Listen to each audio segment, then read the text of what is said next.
Hello mga mi, walang pasok ngayon. Kaya naisipan kong mag-video dahil tiningnan ko yung mga feature na meron itong phone na binili nga ng asawa ko para sa akin. Ayun, kinikilig pa rin ako dahil yung binili sa akin ng asawa ko ay iPhone 17 Pro Max. Tapos 2 terabyte na siya. So, talagang maraming ma-upload dito or marami akong magagamit na storage para sa pagva-vlogging era. Vlogging.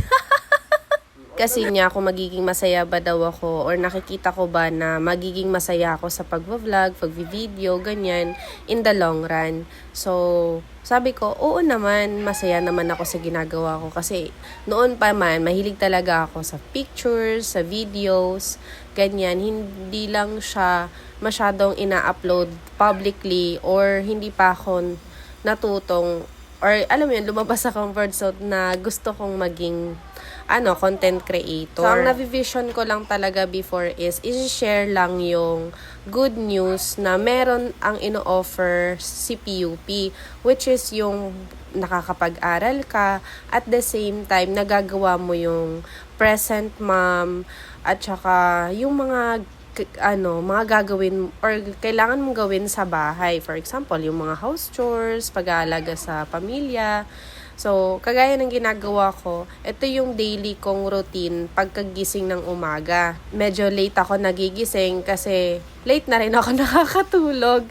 Kagabi din kasi may ginawa ako about doon nga sa PUP dahil yung thesis namin under pa kasi siyang evaluation sa ethics clearance. So ayun, kailangan namin mag-wait na ma-evaluate yung paper namin saka kami magpo-proceed sa 3 and 4 or data gathering. Kaya ayun, yun yung inuna ko gawin kagabi after kong magpatulog nga kay Jace. So dahil today wala naman na akong pasok sa school, inaisip kong maglinis sa likod dahil marami na ring damo at ang kapal na nga nung halaman dito sa likod. Kasama ko rin naman yung kapatid ko dito sa paglilinis kaya medyo hindi naman ganun kahirap yung mga gawain. Medyo may kalakihan din pala itong likod bahay namin at ako lang talaga yung nagme-maintenance dito. Nagbubunot ng damo, nagtitrim ng mga halaman. So, ayun, kasi kapag kumuha pa nga kami ng maglilinis dito sa likod bahay, ay aabutin ng 3,000 yung paglilinis. So, why not, 'di ba? Ako na lang maglinis, exercise pa, char. Sama ko na nga ring nilinis itong smoker na kung saan ginamit namin last week dahil nagluto kami ng barbecue. So, ito yung kalimitan na ginagamit talaga namin kapag nagluluto kami ng ihaw-ihaw, ganyan. Kasi yung asawa ko, binili niya to noong year 2022, 2023. Tapos, mahilig kasi siya dati mag-search or magluto ng brisket, ng smoked beef. Ano ba yun? Basta yung mga nakikita niya sa vlog, gusto niya rin gayahin. Mahilig din kasi siya sa pagluluto or mahilig siya magluto. Actually, siya yung nagluluto talaga sa amin. Pag breakfast, halos araw-araw siya nagluluto. Maliban na lang kung may lakad talaga siya. Nagpuputol ko na nga rin pala yung mga tangla dito dahil mayroon ng mga itlog ng slug. So, nakakadiri. Baka kasi pagmulan din yun ng lamok. Kaya, ayan, nagtitrim na rin kami. Today, yung kapitbahay namin, sinarado na rin nila yung kanilang, pader. So, kahit papaano, may privacy. So, nauna pa silang magpagawa ng pader dito kaysa sa amin.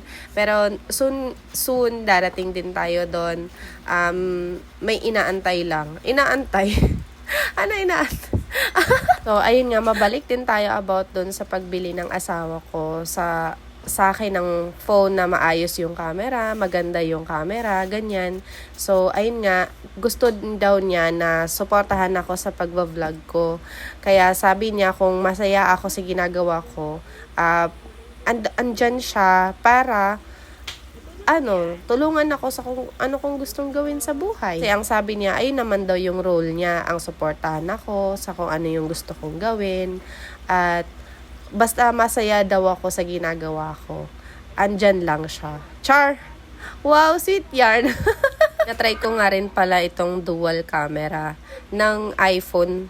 So, okay siya. Ang galing. Na-amaze nga ako. Hanggang ngayon kinikilig pa rin ako. Tapos nagpanay ako search ng iba pang feature kung anong meron sa phone na to. So, ayun lang. Medyo konting kwento na may maraming linis. Charot. Hanggang dito na lang. Thank you for watching. Sana ay umabot kayo hanggang dito. Bye!